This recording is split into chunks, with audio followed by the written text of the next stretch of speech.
My name is Caleb Vance, the sole heir to the Vance Corporation. That title was etched in my bones the day I was born. On my 18th birthday, my father slid a debit card across his desk toward me. It was linked to a trust fund with an 8-figure balance. His tone was as casual as if he were commenting on the weather. "Here's some spending money," he'd said. I took it. I didn't feel anything special. Money was never something I had to think about. It was like the air I breathed, omnipresent and taken for granted. Until I met Julia. It was at the freshman convocation. She was on stage, the student representative, dressed in a simple white dress, the kind of white that was so clean it was almost sharp, even if you could tell it had been washed 100 times. Her voice was as clear as a mountain spring as it filled the auditorium. College is more than a temple of knowledge. It's a sanctuary for the soul. It's here that we hope to find a truth not wrapped in materialism.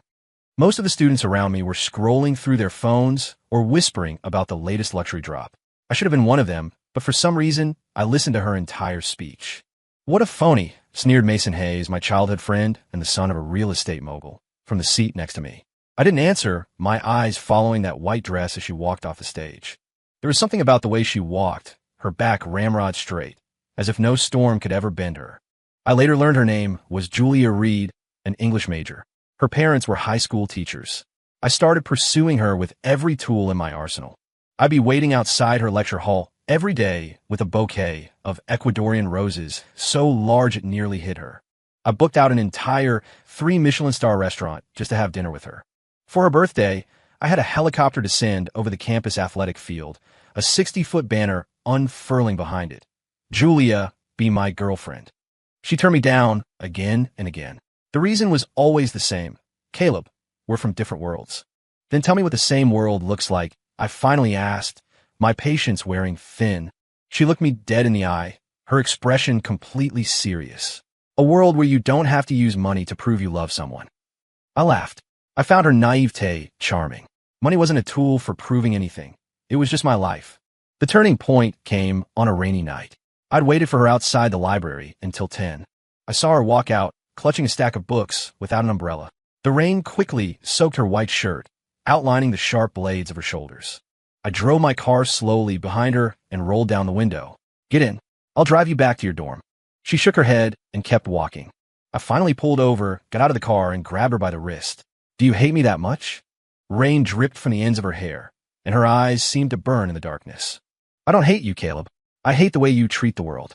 You think everything can be solved with money, but some things can't." "Like what?" "Like love," she said, her voice soft, but every word hit me like a stone. In that moment, I felt a sudden, sharp desire to see her world, the one where you could live perfectly well without money. "Then can you teach me?" I let go of her hand and tossed my keys back in the car. "Teach me how to like someone without using money." She stared at me, stunned, as the rain plastered our clothes to our bodies. Finally, she sighed. "You can start by running back to the dorm with me. The rain's getting heavier." It was the first time in my life I'd ever run through the rain. My suit was soaked through, and my handmade Italian leather shoes were filled with water. By the time we reached the entrance to the women's dorm, we were both out of breath and a complete mess. She looked at me and suddenly broke into a smile. It was the first time I'd seen her truly smile at me. Not a polite smile, not a distant one, but a real, genuine smile. "You look like a drowned rat," she said. "So do you?" I shot back. That was the day she started agreeing to go on dates with me. But the dates were completely different. Michelin-star restaurants were replaced by the food trucks parked just off campus. Private movie screenings were replaced by quiet corners in the library. A chauffeured luxury car was replaced by walking side by side down the tree-lined paths of the campus. I found, to my own surprise, that I preferred it. When she stopped seeing me as the heir to the Vance Corporation and just saw me as Caleb, I felt a kind of relief I'd never known before. The day we officially got together, I gave her a necklace. It wasn't diamonds or gemstones. It was a small, star-shaped pendant made from a piece of sea glass I'd found on a beach, something I'd bought from a street vendor for $20. She took it, her eyes shining. "This is the best gift I've ever received." I kissed her then, under the old sycamore trees on the main quad, as other students walked by, catcalling good-naturedly. In that moment, I truly believed what she had said. Some things money can't buy. The days that followed were the most ordinary of my 20 years, and also the most extraordinary. Julia's desire for material things was practically non-existent. She refused any expensive gift I tried to give her, but would spend weeks knitting me a crooked, lopsided scarf. She wouldn't set foot in the high-end clubs I frequented, but she dragged me through every second-hand bookstore in the city. She hated extravagant dates, but was happy to spend an entire weekend with me in a study corral in the library. Sometimes I felt like she was a missionary trying to save me from the secular world of money. See, we can be happy without spending a lot, she would always say, her eyes curving into crescents. I played along. I wore the cheap shirts she bought for me on Amazon, ate with her at greasy food trucks, and sat on the athletic field with her, counting stars. But deep down, I was still a businessman.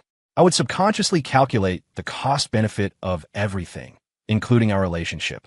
Can you please not measure everything in terms of money? She snapped one day, after seeing me calculating the time cost of our dates on my phone. I thought she was being unreasonable. It's just how my mind works. But that's not how love works, she insisted. We fought about things like this a lot. She thought I reeked of money. I thought she was hopelessly idealistic. But we always made up after every fight, usually with me compromising first. I started learning to express love with time and attention instead of cash. I volunteered with her at a local soup kitchen.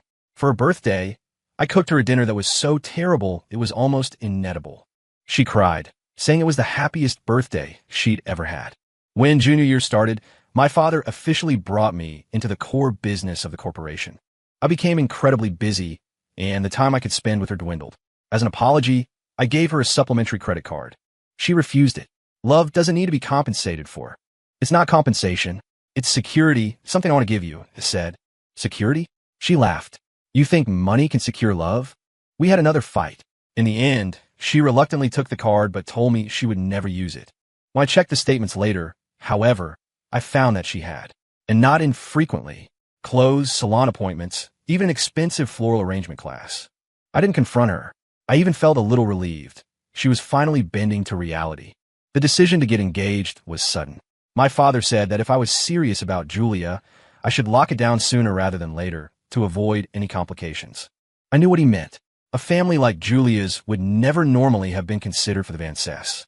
But what could he do? I was in love. I booked the entire top-floor revolving restaurant, hired the best jazz quartet in the city, and had a 7-figure diamond ring custom-made. I wanted to give her a surprise, to prove that I could give her both pure love and the best of what life had to offer. When she received the invitation, she was calm. Does it have to be so grand? She asked. It's a once-in-a-lifetime thing, I said, kissing her forehead. A week before the engagement party, I took her for a dress fitting. She stood in front of the mirror, wearing a gown custom designed for her by a Parisian couturier, and she was breathtaking. It feels like a dream, she whispered. I held her from behind. It's not a dream. It's our future. If only time could have stopped right there. The world shattered 3 days before the party. I got a call from her. Her voice was frantic in a way I'd never heard before. Caleb, can we postpone the engagement? My stomach dropped. What? There was a long silence on the other end. Leo's back in the country. Lao. The name was like a thorn that had been lodged in my heart. He was her high school senior, supposedly brilliant, the one that got away from her teenage years. He'd gone abroad for college and had fallen off the map. I knew she still had a photo of him hidden in the back of a drawer. I knew she sometimes stared off into space and thought of him, but I never considered him a threat. After all, I was the one by her side. So he's back, and my voice turned cold. I need to see him, she said, her words cautious. There are some things I need to ask him face to face. I didn't try to stop her. I couldn't have. When she came back from the airport that afternoon, her eyes were red and swollen, but they held a light I'd never seen before. Caleb, she began, her voice hoarse. I am sorry. I can't get engaged to you.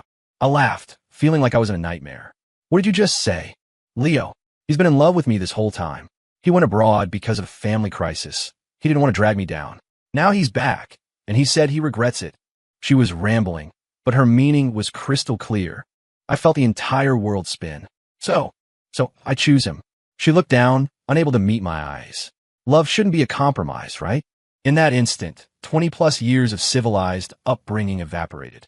I slammed my fist on the table, sending a crystal glass shattering to the floor. The shards scattered near her feet, and she flinched back. So being with me was a compromise? I roared. She started to cry, but her tone was firm. I was happy with you, but it wasn't what love is supposed to be. Real love should be pure, without any complications. Like money, I sneered. She nodded. The irony was crushing. For 3 years, she had enjoyed the convenience and comfort my wealth provided, all while believing our relationship wasn't pure enough. And now, She was choosing a guy who had to take out loans for tuition, all because she thought that was real love. Get out, I said. She turned as if a great weight had been lifted from her, not even glancing back at the apartment we had shared for 2 years. The first thing I did after she left was cancel all her supplementary cards. The bank manager called to confirm, his voice cautious. Mr. Vance, is this a permanent deactivation from Ms. Reed's cards? Permanent, I bid out. After hanging up, I stood at the floor-to-ceiling window, looking out at the sprawling city. It was from this same window that I had decided to pursue her 3 years ago. Back then, I thought there was nothing in the world Caleb Vance couldn't have. Now I knew better. Some things not even I could hold on to. Calls from friends, trying to console me, came one after another. I ignored them all. Mason burst directly into my office, looking at me with exasperation. Is she really worth all this, man? It wasn't about whether she was worth it. It was that I couldn't understand why. A week later, I was back on campus for a university corporate partnership meeting. Walking down a familiar tree-lined path, I ran into her. She had changed. She was wearing a simple cotton dress that was slightly faded, and her once meticulously cared-for hair was pulled back in a messy ponytail. She was makeup-free. She was carrying a stack of books, walking from the direction of the library, and she froze when she saw me. We stood in the middle of the path like strangers. How have you been? She asked first, her voice quiet. I noticed her wrist was bare. The sea glass pendant was gone, replaced by a cheap red string bracelet. Great, I said. And you? Must be bliss, being with your long-lost love. She bit her lip. Leo, he's doing well. I heard he went to some third-rate university in the States, I said, twisting the knife. And that his family had to sell their house just to send him there. The color drained from her face. How did you know that? I smiled. The moment I learned of Leo's existence, I'd have my people do a deep dive. A nobody who had emptied his family savings to get a useless degree he never even finished. Now he was back, working as a clerk in some small firm his parents pulled strings for, making maybe $40,000 a year. This was the man she thought could compete with me? You can live without money, Julia said suddenly, as if to herself, but also to me. Real love doesn't need material things to survive. I looked into her eyes, the same eyes that had once captivated me, now filled with a stubborn, childish naivete. I wanted to laugh. You can live, Julia, but what about your precious Leo? He thinks he's found a meal ticket for life, not knowing that all the shine came from me. I can already see their future, fighting over groceries, stressing about rent, their pure love ground down to dust by the sheer weight of being broke. But I didn't say any of that. I just nodded. Good luck. As I turned to leave, I heard her say softly behind me, Caleb, I'm sorry. I didn't look back. Sorry is the most useless word in the world. It can't change the past or fix the present. My driver was waiting by the car at the campus gate. Before I got in, I took one last look back.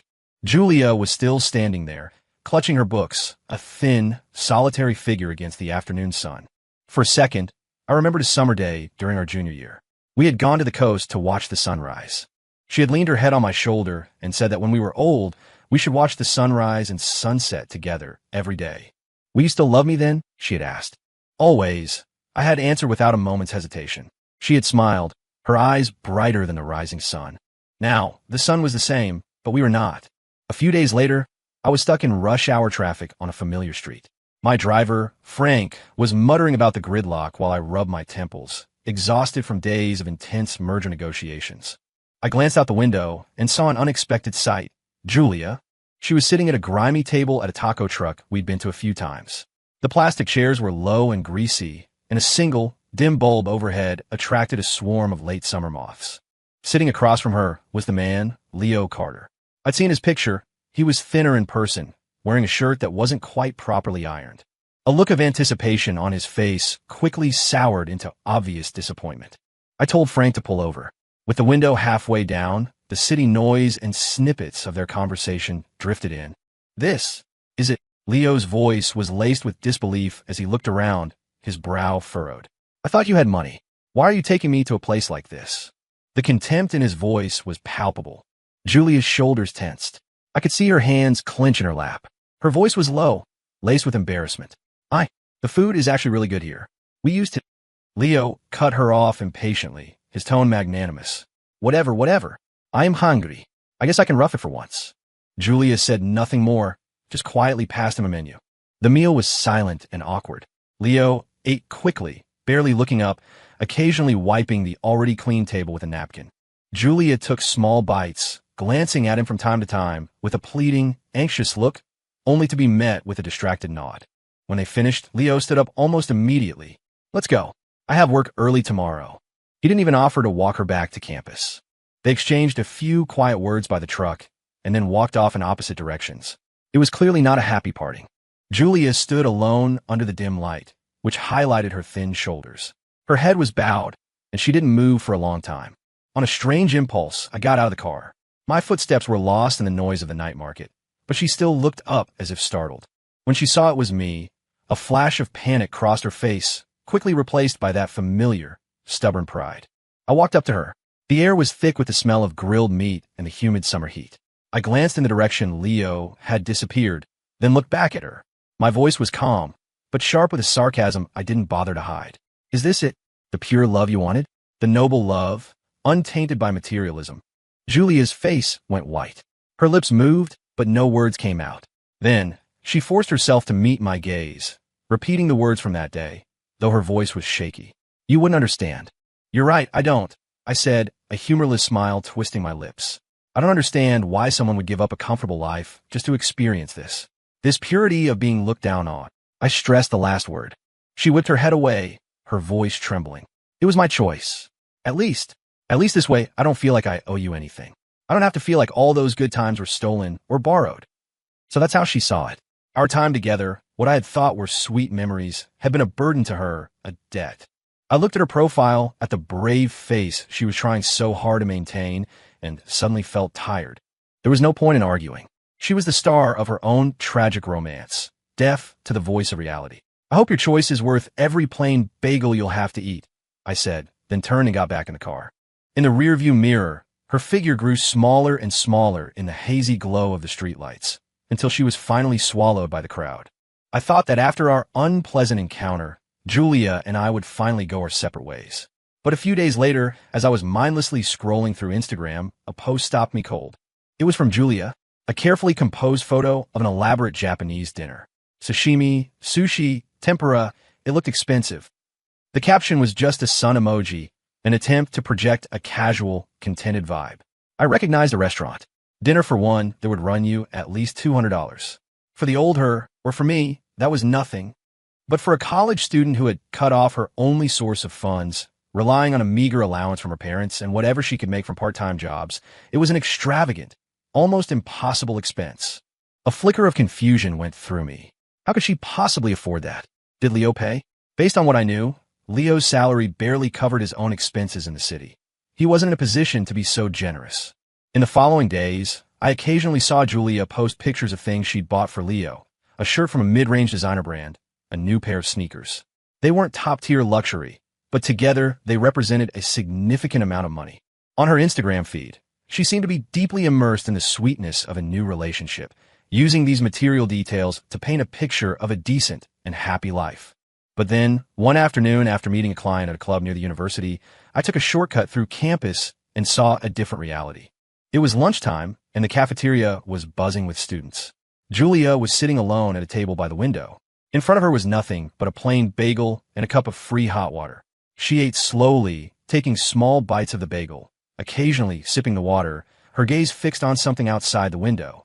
In profile, she looked incredibly lonely and gaunt. She was a world away from the vibrant person on her Instagram. I stood at a distance, watching.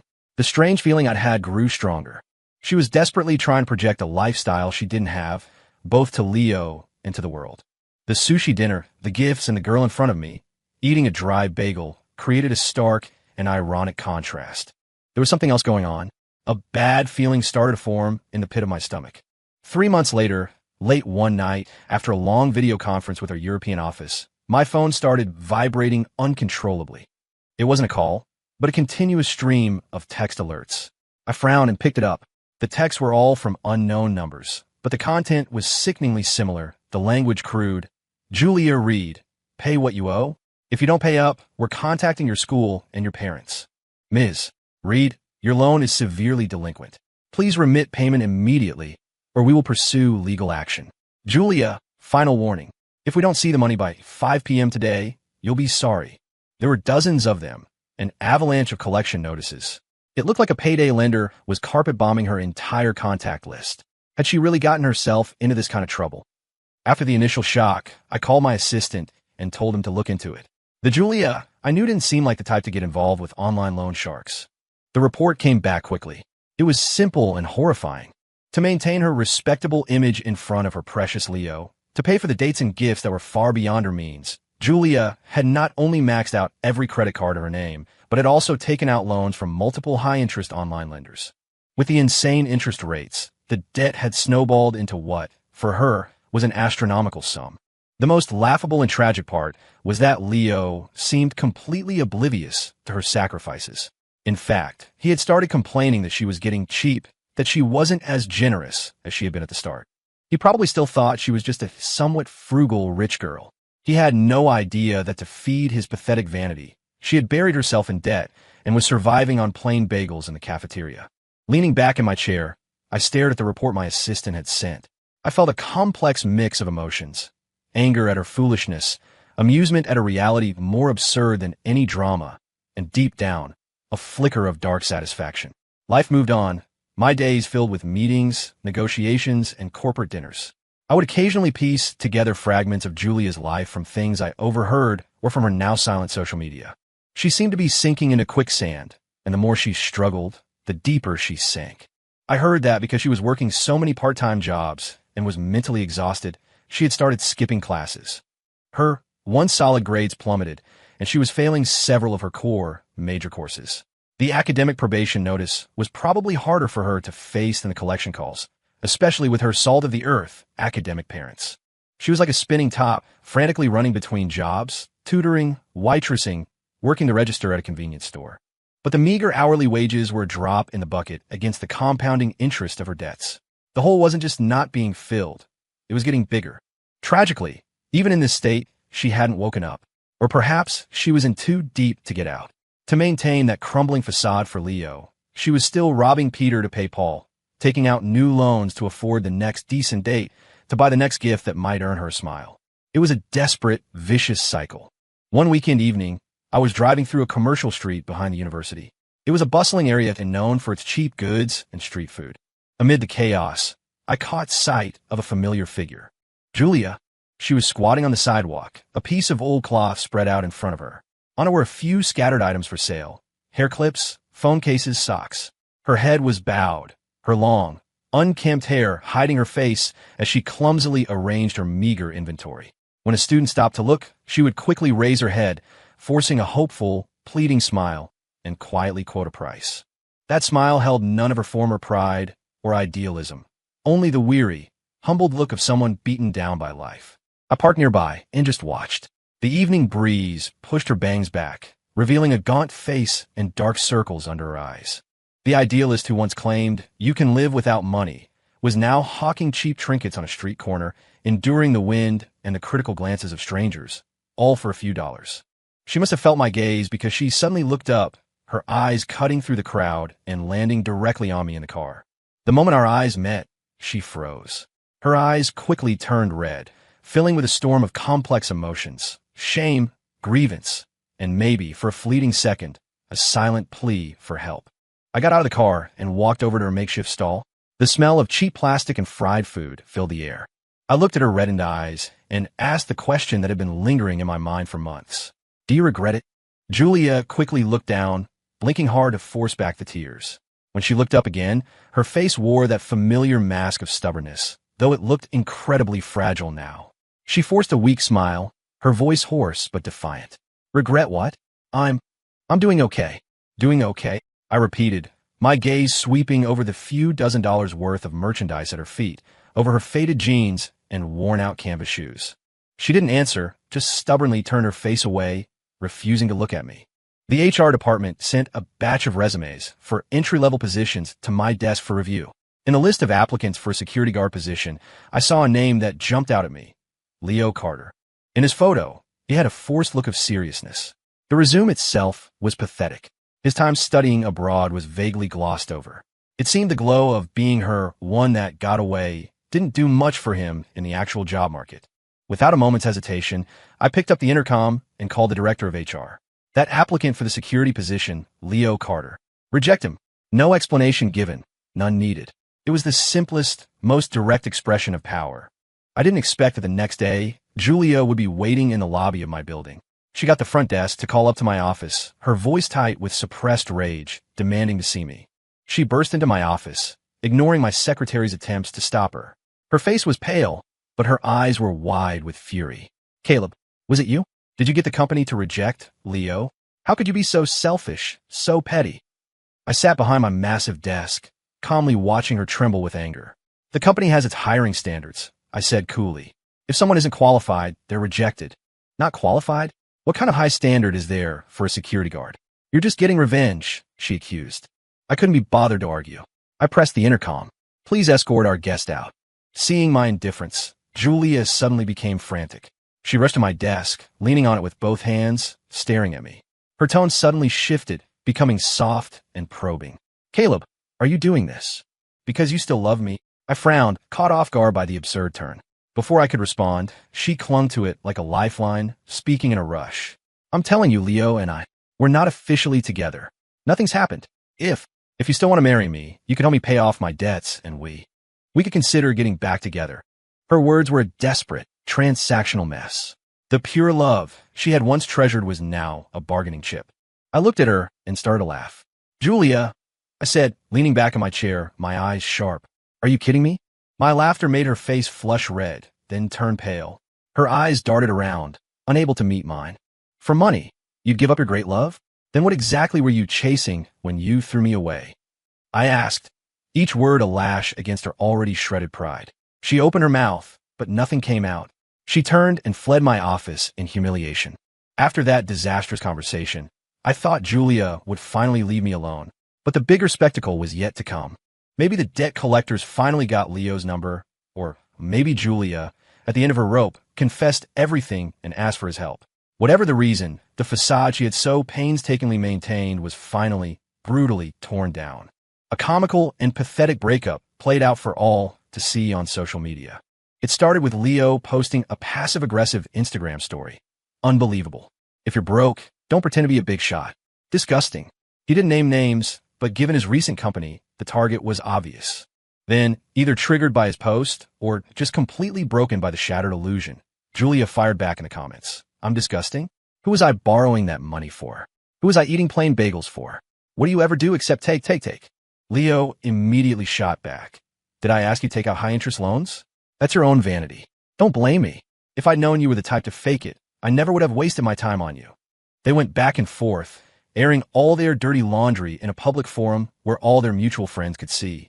It was a vicious, ugly fight. He called her a liar and a phony. She called him a freeloader and a user. The most ironic part, pieced together from their insults, was the clear fact that they had never even been an official couple. It had all been Julia's one-sided, desperate effort. Leo had simply been enjoying the perks of being pursued by a supposed rich girl, and had turned on her the second he found out his benefactor was actually bankrupt. The drama ended with Julia deleting all her comments and blocking Leo. He, in turn, changed his bio to "Don't be fake."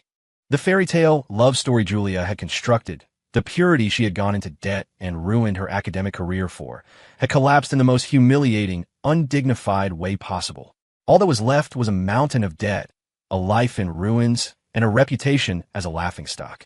I thought the social media meltdown was the lowest she could sink, but I had underestimated the madness of someone pushed to the absolute brink.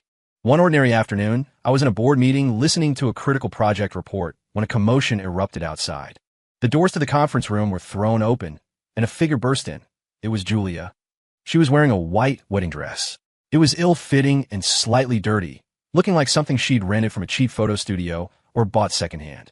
Her hair was a mess, and her face was a twisted mask of exhilaration and despair. She ran straight toward me, ignoring the room full of stunned executives, and screamed, her voice shrill. Caleb, I was wrong. I see it all now. None of it was real. Only you are real. She waved her arms, the cheap lace of the dress fluttering. Let's get married. Right now. I'm wearing the dress. We can start over, please. The entire boardroom was silent, everyone frozen in shock. I looked at her, at the ridiculous dress, at the hysterical glint in her eyes. I didn't feel anger or pity, just a profound sense of the absurd. The woman who had once scorned materialism and chased a pure, spiritual love was now wearing the symbol of that commitment in the most desperate, pathetic plea for the very financial security she had thrown away. I pressed a button on the intercom, my voice as cold as ice. Security to the main conference room. 2 large security guards entered swiftly and took her by the arms. She struggled, still shouting, "Caleb, listen to me. I do love you. I was just confused before." Her voice faded as they dragged her down the hall. My executive assistant tiptoed in, her face pale. "Mr. Vance," she whispered, "that woman. Is she mentally unwell?" I stared out the window, watching Julia's figure become a tiny, insignificant as she was escorted out of the building. I looked back at my assistant, and it felt like I was also speaking to myself. She must be. After that grotesque farce, Julia vanished completely from my life. I heard scraps of news about her from old university classmates. Apparently, she had channeled all of her misery, the debt, dropping out of school, being abandoned by everyone, into a single-minded blame for Leo. She convinced herself that his appearance and his deception were the sole reasons for her downfall. Driven by this obsessive conviction, she went to find Leo and demand that he pay her back for her losses. That was like trying to get blood from a stone. A man like Leo would never admit fault, let alone pay.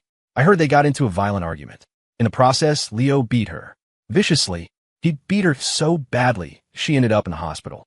The injuries were apparently severe, and Leo, with clear evidence against him, was arrested for assault and sent to jail.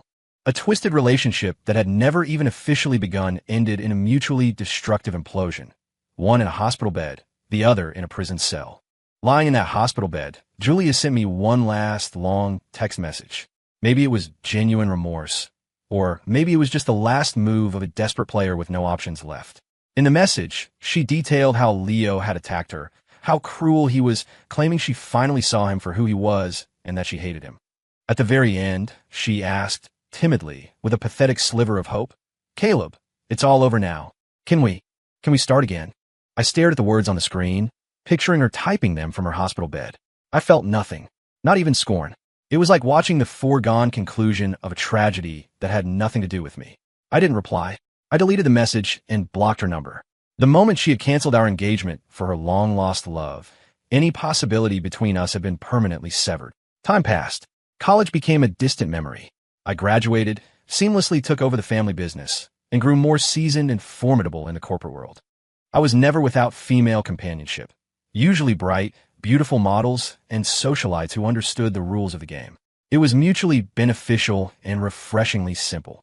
Occasionally, I heard whispers about Julia. She never did get her degree.